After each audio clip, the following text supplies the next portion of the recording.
Polvonning qaytishi. Muallif Nargiza Usanboyeva.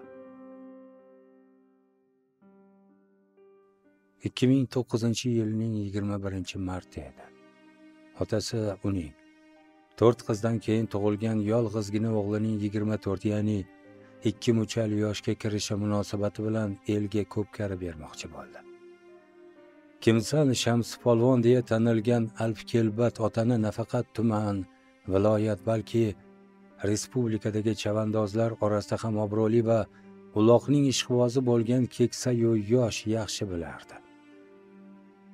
Oddiy tug'ilgan kun uchun ko'pkari qilish.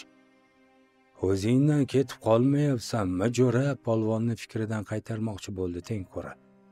Nima qilay? Ishqibozmanda. Anchadan buyon ko'pkari bo'lmadi, jilmaydi Shams polvon. Odamlar gapiradi-da. Men bo'lsam ham aytaman-da, Shamsiddin bosar tusarni bilmay qolibdi. Bitta tug'ilgan kunni ko'pkari to'y bilan o'tkazdi deb. Jo'ra, sen har kuni choyxonada o'tirasan, nega odamlar gapirmaydi? Ana, stadionda har 2 kunlik birida futbol bo'ladi. Odamlar nega futbolni yoshlar o'ynashi kerak, 40 dan oshganlar nega o'ynayapti demaydi? Nima uchun odamlarning Ahmadning har hafta markazga borib bilyard o'ynashi, safarning kaptar boqishi bilan ishi yo'q? Axir men ham o'shalar kabi o'zim sevgan ishni qilyapman. Ketsa mablag' meni yonimdan ketyapti. Tug'ilgan kun bir bahona, menga ko'pkari kerak. Agar odamlar bitta tug'ilgan kun uchun ko'pkariya deyishsa, 2 ta qilamiz. Bu yog'i Navro'z bayrami va o'g'lim Navrozning 24 yoshi munosabati bilan ko'pkari. Qalay? Navro'zni uylantir, undan ko'ra. Onasining aytishicha, Navrozning ko'z ostiga olgani hali kichkina emas. Bo'lmasa, ko'pkari aytilganidek Navrozning tug'ilgan kunida 31-mart Navrozda bo'ldi. Men ham maydonga tushaman, dedi otasiga Navroz. Tush, faqat qoqmadi. Unda ham uloqni olmaysan, jiddiy, dedi Shams polvon. Yo'q, qoqmada emas, ko'pkarni o'zida tushaman. Bo'lmagan gap, yomon qarab qo'ydi ota. O'zimni sinab ko'rmoqchiman, yalindi Navroz. Kimlar kelishini bilasanmi? Yana qarshilik qildi polvon. Ularning bir tortqilashi bilan sen otingdan uchib tushasan. Ana o'yinlarda uchib tushmadim-ku. U o'yinlardagi chavandozlarning kuchi bilan seniki teng edi. Bunda unaqa bo'lmaydi. Bu katta o'yin. Mening hurmatim uchun ham hamma joydan keladi polvonlar. Bu o'yinda qoqma sen bob.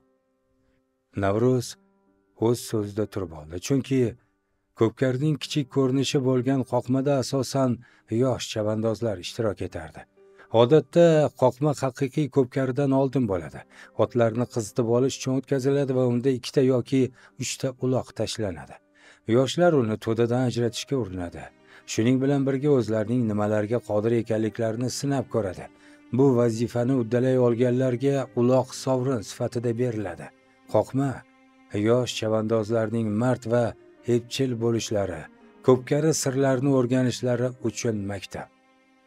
Navro'z 3-4 marta haqiqiy ko'pkarda chopgani uchun qoqmani mensimay qolgandi.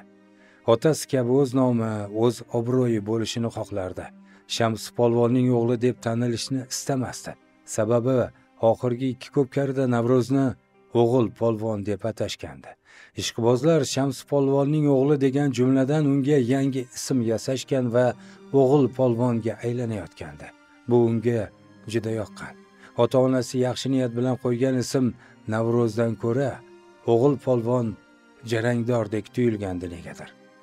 Xullas, o'sha kuni Navro'z aytganini qildi, qoqmada emas, ko'pkarida maydonga tushadigan bo'ldi.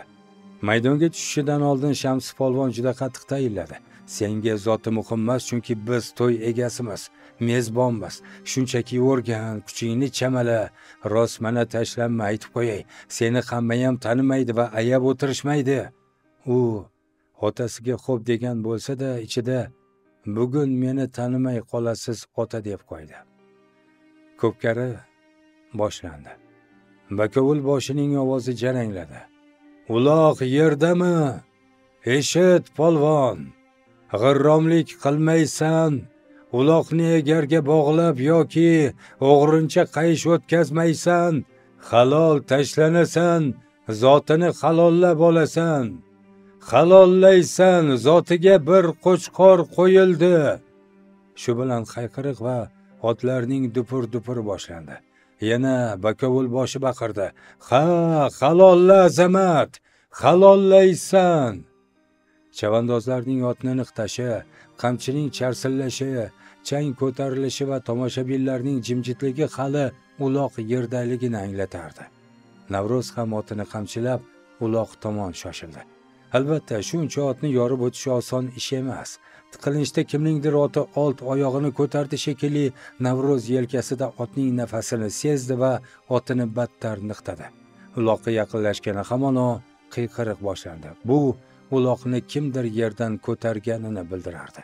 Olqishlar, hayqiriq, hushtak va baqir-chaqirlar bilan otlar o'ng tomonga yeldek ucha boshladi. Hamma uloqni ko'tarib, shamoldek yelayotgan chavandoz ortidan intildi, ammo zot o'sha polvonga nasib etdi. Keyin zotiga qo'yilgan 100 ming so'm pul va televizor ham tezda o'z egasini topdi.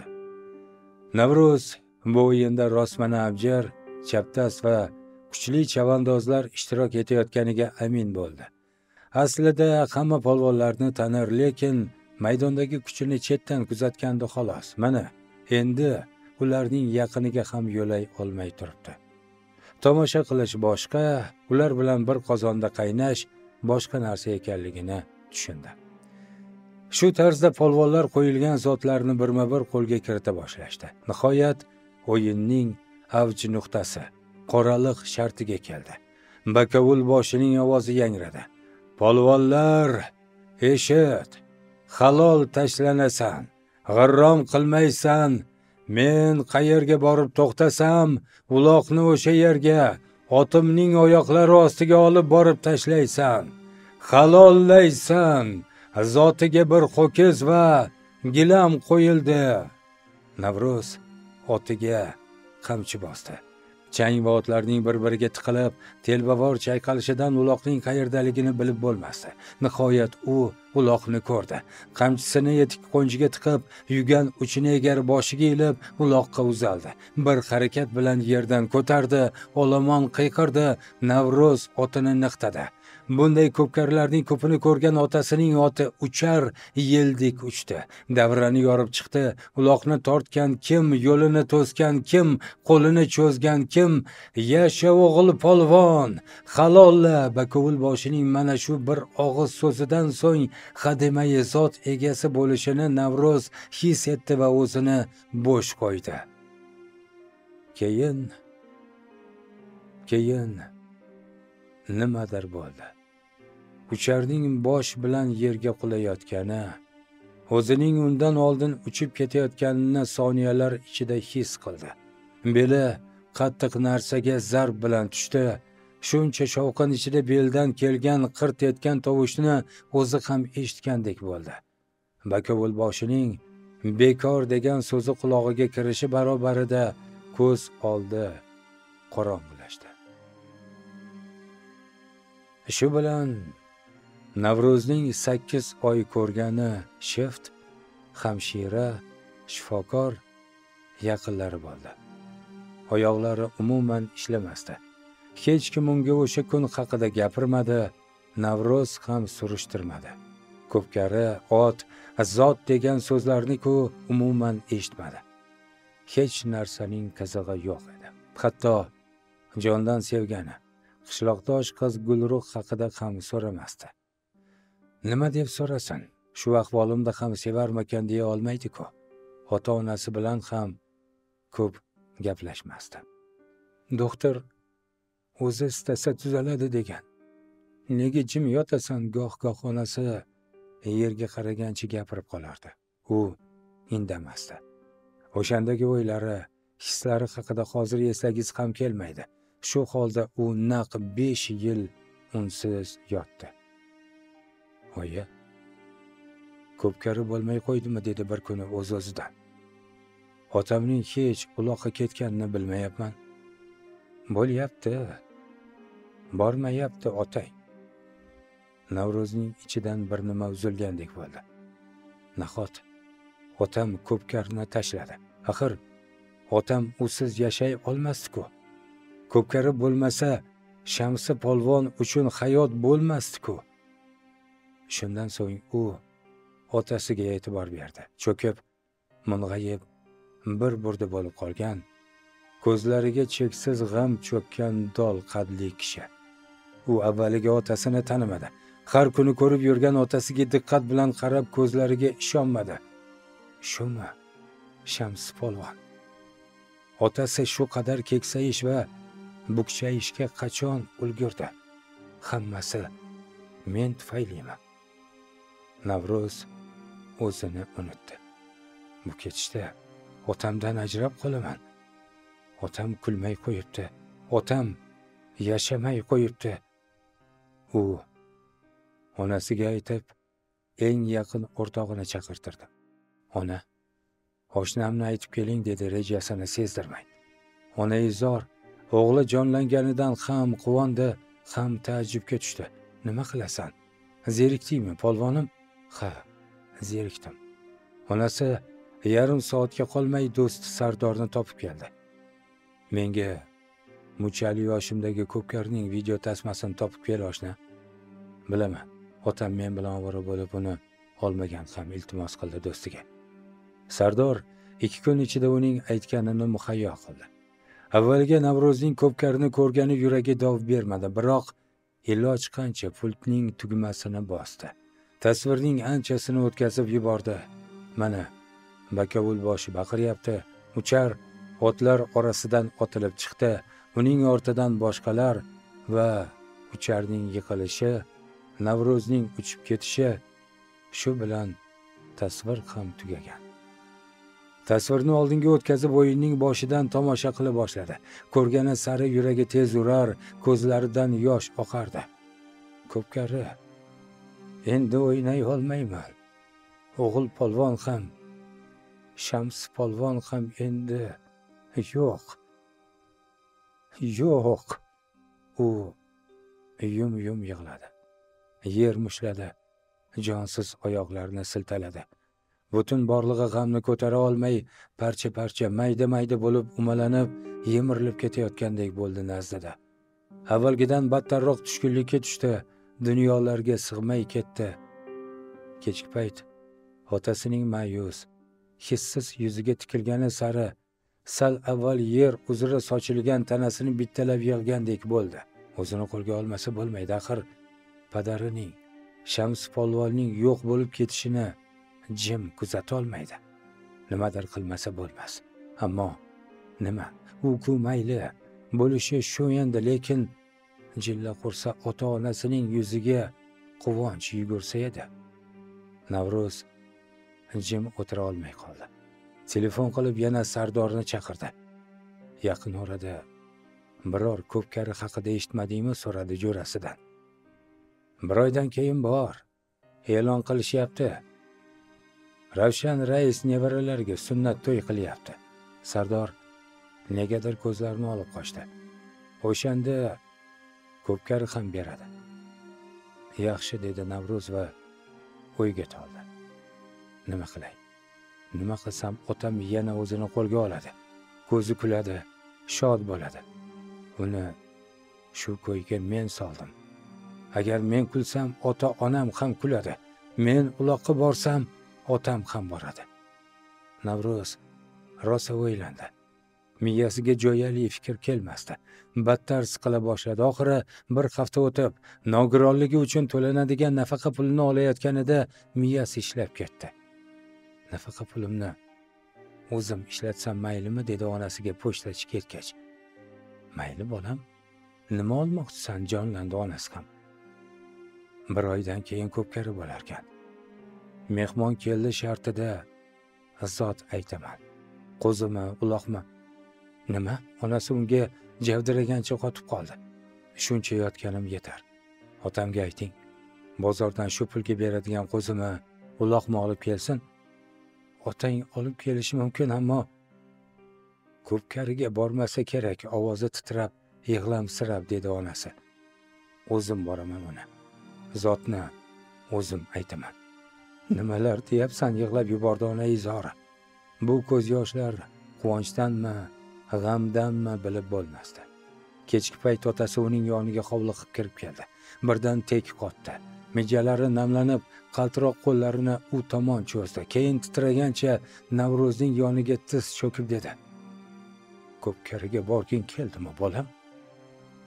O'zim olib boraman, faqat sen xursand bo'lsang, kulsang, yashashga intilsang bo'ldi. Xudoga shukr, yana jonlanding." Shamsipolvon boshqa gapira olmay qoldi. Unsiz dilbandini quchib yig'ladi. Navruzning ham ko'zlari yoshlandi. So'ng o'g'lining ko'z yoshlarini artarkan dedi: "Qo'zini bozordan olishing shart emas, ana, qo'ra to'la qo'y. Eng yaxshi qo'chqorni qo'yamiz zotga." 5 yildan buyon ota-onasini sevinishdan mahrum qilgani uchun Navruz o'zini yomon ko'rib ketdi. Ertasiga ilk bor otasining yelkasiga osilib tashqariga chiqdi. Zotga atalgan qo'chqorga o'z qo'llari bilan arpa yedirdi. Ota-onasi unga tikilib, ezilib, o'kirib yig'lashdi. Bir oy ham o'tdi. Navro'zni o'rtoqlari bakovul boshi o'tirgan traktor tirkamasi ustiga ko'tarib chiqarishdi. Avvaliga qoqma, uloq ayirish bo'ldi. Navro'zning yonginasida o'tirgan Shamsipolvon chavandozlarning harakatini ko'rib baqirar, uchqur otlarga qarab kimning oti ekana deb ko'zlari yonib to'lqinlanardi. Navro'z esa terisiga sig'masdi. To'g'ri, avvalgi odamlarning achinish bilan qaragan nigohlariga dosh berishi oson bo'lmadi, lekin otasining shodligi oldida bu hech narsa emasdi. Nihoyat u kutgan onlar keldi. Mehmon keldi sharti boshlanib, zoti e'lon qilindi. Polvonlar, halollar, senlar uchun o'g'il polvon zotiga bir qo'chqor qo'ydi. Uloqni u o'tirgan mana shu teleshkaning oldiga olib kel. Halollaysan azamat. Navruzning yuragi bir sapchidi. Ammo shu onda uning ro'parasida paydo bo'lgan Ravshan raisning 3-o'g'li Rustamni ko'rib ajablandi. Rustam esa tashlangancha dedi: "Zot aytishga boshqa ko'pkari topolmadingmi? Atay qilyapsanmi? Seni deb xotinimni chavaqlaymi?" Navruz hech narsaga tushunmadi. "Nimalar deyapsan? Xotining kim? Xotinim Gulruhligini bilmaysanmi? Mening o'g'limning to'yida atay zot aytyapsanmi?" Navruzning miyasiga qon tepdi. Quloqlari chippa bitdi. Bo'g'ziga achchiq nimadir tiqildi. Nahot Gulruh turmushga chiqib o'g'illik ham bo'ldi. Hatto o'g'liga to'y ham qilyapti. Falakning ishini qarangki, hamma endi ustimdan kuladi. O'g'il polvon Gulruhga uylanganing uchun atay qildi deydi. Bo'lmasa 5 yildan buyon uydan chiqmagan dinku. Raisning 3-o'g'li hamon uning quloqlari ostida g'azab qilardi. Navruz jim qoldi. Qancha vaqt o'tdi bilmayman. Bu vaqt ichida bir polvon uloqni uning poyiga keltirib tashladi. Bakovulning halol degan xitobi yangradi. Odamlar hayqirdi. Navruz bakovul boshi qo'lidan mikrofonni asta oldi. "Men o'g'il polvonman. Otam Shamsipolvonni ko'pkariga qaytarish uchungina bugun zot aytgandim. Menga ko'pkarni kim berayotgani, qanday berayotganining ahamiyati yo'q. Mana ko'ring. Shamsipolvon qarshingizda. U avvalgidek xursand. Polvonlar, quloq sol. Otamning mana shu shodligi uchun zotiga yana bir qo'chqor qo'yaman. Halollaysan. Halolla." Tomoshabinlar yana qiyqirdi. Navruz ko'zlari yoshga to'lgan otasini quchdi. Muallif Nargiza Usanboyeva. E'tiboringiz uchun rahmat.